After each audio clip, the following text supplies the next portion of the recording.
নিয়ে ঠিক প্রশ্ন সেটা না, এখানে প্রশ্ন মানুষের মনে আসবেই। আর বাংলাদেশের কালচার অনুযায়ী আমরা অতীতে সবসময় দেখেছি এই দল ওই দল বিভিন্ন অভিযোগ করে আসছে এবং এটা নির্বাচনের আগের দিনও করতে থাকবে। এতে আমি বিচলিত না। আচ্ছা, মানুষের আশঙ্কাটা একটু বেশি। কেন বেশি?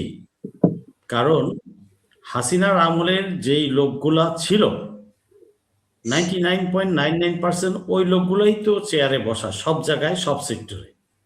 এক হাসিনা চলে গেছে, 300 মন্ত্রী এমপি গেছে, আর কিছু নেতা বাইরে চলে গেছে আওয়ামী লীগের। আওয়ামী লীগের ভালো লোকগুলো আছে, কিছু নিরীহ লোকগুলো আছে। হ্যাঁ, তো ওই আপুর সাথে অনেক জায়গায় আমি একমত, আবার অনেক জায়গায় আমি পাল্টা উত্তর দিতে পারি, বাট আমার আজকে ইচ্ছা হচ্ছে না। শরীরটাও আমার ভালো না। তো শিখছি, প্রতিদিনই শিখছি। এই সবার কাছ থেকে সবার কথা শুনছি আর কিছু শিখছি। তো যাই হোক, কথা লম্বা হয়ে যাবে। অনেক জাস্টিফিকেশন আছে, যেই জাস্টিফিকেশনগুলো আপু দিলেন, একটার সাথে আরেকটা অনেক কিছুর উপমা দিলেন, এগুলা থাক অন্য আরেকদিন। এগুলা ডিসএগ্রি করি, বিনয়ের সাথে ডিসএগ্রি করি অনেক জায়গায়। আচ্ছা, এখন কেন না না না কেন না প্রশাসনের কথাটাই আসি, ওটা উনি বলেছেন। আর 3 দিন তো বাকি, আমরা আশা করব ভালো কিছু, ভালো লোকগুলা সংসদে আসুক, এটাই আমরা আশা করব।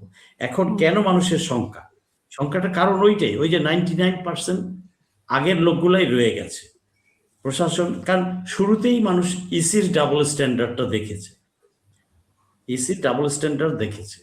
তো বিস্তারিততে না গেলাম। তো বিভিন্ন কারণ, তবে আইন শৃঙ্খলা রক্ষার ক্ষেত্রে কঠোর অবস্থান নিতে পারেনি ইসি বিভিন্ন জায়গায়, বিভিন্ন ঘটনা দুর্ঘটনায়। বিএনপির একটা ছেলে মারা গেল এই কারণ বাজারে। আচ্ছা, জামাতের গেল। তো এটা আমরা চাই না, সাধারণ মানুষ মারামারি খুনাখুনি হোক, যার গেছে সেই তো বোঝে। যার বাচ্চাটা এতিম হয়েছে, ওই বিধবা মহিলারা বুঝতেছে জীবন কেমন। তো এগুলো তো চাই না আমরা, সাধারণ মানুষ জনগণ, এগুলো আমরা কেউ চাই না। তো কেন আশঙ্কা ওই কারণে যে সব সেক্টরেই হাসিনার রেখে যাওয়া লোকগুলা। আচ্ছা, তারপর আবার ইসি কোর্ট বিভিন্ন ভায়োলেশনের ক্ষেত্রে স্বরাষ্ট্র উপদেষ্টার এবং আইজিপির মানে সময়োচিত অ্যাকশন না নেওয়ার, হাদির বিচার চাইতে গেলেও সেখানে একটা ওরা ভুল করেছে, ইম্যাচিউর, যে ওই সময় এই সময়টা ঠিক না। বাট পরের যে ঘটনাটা পুরাটাই অমানবিক এবং এটা অন্যায় এবং আইনের আওতায় তাদের ডিএমপি কমিটি কিভাবে বলে, তার মানে কি ওই হাসিনার পোষা লোকগুলাই কি ওখানে আছে? রক্ত তো আমিও দিয়েছি, সম্রাট জানে, যেই নাপু জানে না। তো এখন জুলাই যোদ্ধাদের ত্যাগটাকে এত ফেলনা মনে করলেন আপনারা, এই পলিটিক্যাল পার্টিগুলা, এই শুধুমাত্র একটা গদিতে বসার জন্য, যে একটা রাষ্ট্র বিনির্মাণের প্রশ্ন আছে সামনে সামনে আমাদের সেই কাজটা করতে হবে, আধিপত্যবাদ থেকে বের হয়ে আসতে হবে। আর তা না হলে আবার পুনরায় আপনি সেই ভারতের কবলে পড়ে যাবেন। আপনি সামনে যেতে চান না পিছনে যেতে চান? তো এখানে অনেক কথা আছে, অনেক প্রশ্ন আছে। এই অল্প সময় আপনার এখানে এত কিছু বলবো না। এই শঙ্কার কারণটা কিন্তু আছে। এই যে বললাম, প্রশাসনের আগের লোকগুলা এই বিচারহীনতার এই যে ডাবল স্ট্যান্ডার্ড বাই ইসি, এবং যে আইন শৃঙ্খলা রক্ষার ক্ষেত্রে যে লিনিয়েন্সি, যদিও চেষ্টা করছে তারা, তো এই সমস্ত কারণেই কিন্তু মানুষের মধ্যে একটা শঙ্কা আসতে পারে, স্বাভাবিক। আজকে হয়তো আমার বোন হেলেন আপা শঙ্কা করছেন, কালকে হয়তো আমার ওই ছোট ভাই শঙ্কা করবে। তো শঙ্কা না একদমই আসবে না এটা বলা যায় না, আসাটা স্বাভাবিক, অসুবিধা নাই। সরকার, আমি আশাবাদী যে সরকার তার আপ্রাণ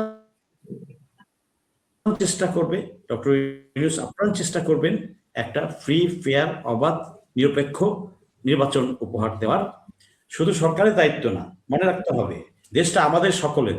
আপুর যেমন দায়িত্ব আছে, সম্রাটের দায়িত্ব আছে, আরো যে কয়েকটা পার্টি যারা নির্বাচনে অংশ নিচ্ছে, প্রতিটা রাজনৈতিক দলের দায়িত্ব আছে, প্রতিটা জনগণের দায়িত্ব আছে। এখানে আমরা সবাই মিলেই তো দেশ। তো কেউ যদি বলে আমার দায়িত্ব নাই, শুধু সরকারের দায়িত্ব, না, এটা কথাটা ভুল। রাজনৈতিক দল যদি বলেন না আমার একটুও দায়িত্ব নাই, এটাও ভুল, কারণ ওনার 5% হলেও দায়িত্ব আছে। তো আসুন না আমরা সবাই যার যার জায়গা থেকে সর্বাত্মক চেষ্টা করি যাতে একটা সুষ্ঠু, সুন্দর, নিরপেক্ষ, গ্রহণযোগ্য নির্বাচন আমরা করতে পারি। কারণ আমাদের সামনে দেশটা গড়তে হবে। এই যে শহীদের আত্মত্যাগ, এটা থেকে শিক্ষা নিয়ে আগামীর বাংলাদেশ, নতুন বন্দোবস্তের বাংলাদেশ গড়তে হলে আমাদের সবাইকে ওল্ড মাইন্ডসেটটা পরিবর্তন করতে হবে, অনেক রাগ দুঃখ ঝেড়ে ফেলে দিতে হবে, নতুন করে মনটাকে ফ্রেশ করে আমরা সামনের দিকে যাতে আগাতে পারি সেটার জন্য। এবং ইলেকশনটা সুন্দর ও সুষ্ঠুভাবে হোক, এটা আমি চাই। এবং ওই যে বললাম, জনগণেরও দায়িত্ব আছে। জনগণ ইলেকশনের দিন চেষ্টা করা উচিত প্রতিটা জনগণের আইন শৃঙ্খলা যাতে কেউ নষ্ট না করতে পারে, কোথাও যেন হাঙ্গামা করতে না পারে। রাজনৈতিক দলগুলোরও উচিত তাদের যার যার প্রার্থীর আসনে ওই প্রার্থীকে দল থেকে বলে দেওয়া যে তোমার জায়গা থেকে কোনো কমপ্লেন আসুক আমি চাই না, অন্য কেন কমপ্লেন করবে, আসো আমরা সুন্দর দল হই, আমরা পরিষ্কার দল হই। প্রতিটা দল কেন্দ্র থেকে ওই প্রার্থীকে নির্দেশ দেওয়া হোক, এটা চাই। এবং তার দল চেষ্টা করুক জেতার জন্য, বাট মাসেলম্যান গিরি করে নয়, ভোট থামাইয়া দিয়ে নয়, ভোটের বাক্স লুট করে নয়। ওই চর্চা যদি কেউ আবার করে তাহলে কিন্তু এই জুলাই জাগ্রত সৈনিকরা, এই জনগণ, ছাত্র জনতা সবাই জাগ্রত আছে। এরা প্রচন্ড ভুল করে যদি ওই চিন্তা চেতনা এই নির্বাচনের মাঠে করে। আমি এটা এই যে জব ভাই যে আছে, ছোট ভাইটা একটা দলের, আপু একটা দলের, ওনাদেরকে বলছি যে আপনারা এটা মাথায় রাখবেন এবং সবাই সাবধানতা অবলম্বন করতে হবে। আমার দোষ যেন কেউ ধরতে না পারে এটা চেষ্টা করতে হবে আগে। অন্য কেন আমারে মারলো, আমি কেন মারলাম, ও কথা কুকথা বললো, এই সমস্ত বাদ দেন ভাই। আগে দেশটাকে ভালোবাসেন, দরকার হলে নিজে একটু স্যাক্রিফাইস করেন, তবু দেশ আগে এগিয়ে যাক সেটা করেন। কারণ আপনার আমার সন্তানরাই কিন্তু আগামী দিনে থাকবে। তো ওদের জন্য একটা নিরাপদ বাংলাদেশ, সুষ্ঠু, সুন্দর, সভ্য, নতুন সংস্কৃতির বাংলাদেশ গড়ে উঠবে, এটাই যেন আমরা চেষ্টা করি।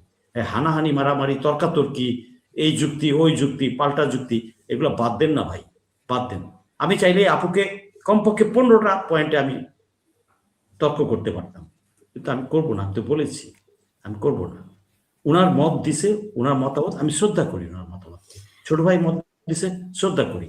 তো এখন কথা হচ্ছে আমাদের সবার চেষ্টা হওয়া উচিত 12 তারিখে, কারণ এখানে অনেক কিছু ইনভলভ। আমার দেশের সার্বভৌমত্ব রক্ষার জন্য শক্ত ভিত তৈরি করার প্রয়োজন আছে। দেশের স্বার্থে, সার্বিক ভালোর জন্য সবাইকে সহনশীল হতে হবে। এবং কেউ যদি কোনো দল থেকে উল্টাপাল্টা করার চেষ্টা করে, সেটা কিন্তু আমাদের প্রশাসন যারা থাকবে মাঠে, সিকিউরিটি এলিমেন্ট, তারা শক্ত হাতে দমন করবে। ইলেকশন ইঞ্জিনিয়ারিং করার দিন শেষ। হ্যাঁ, জুতার মালার, অজস্র জুতার মালা তৈরি হয়ে যাবে। উদাহরণ কিন্তু আগে হয়ে গেছে একটা, তাই না? তো নতুন বাংলাদেশে কেউ পার পেয়ে যাবে না যে মাস্তানি করে, করে, ইঞ্জিনিয়ারিং করে ভোট কেড়ে নিবে, ভোট ভন্ডুল করবে, তাহলে জুতার মালা কিন্তু জনগণ পরিয়ে দিবে। অতএব এইটাও আমি সাবধান করছি রাজনৈতিক দলগুলোকে। জি, ধন্যবাদ।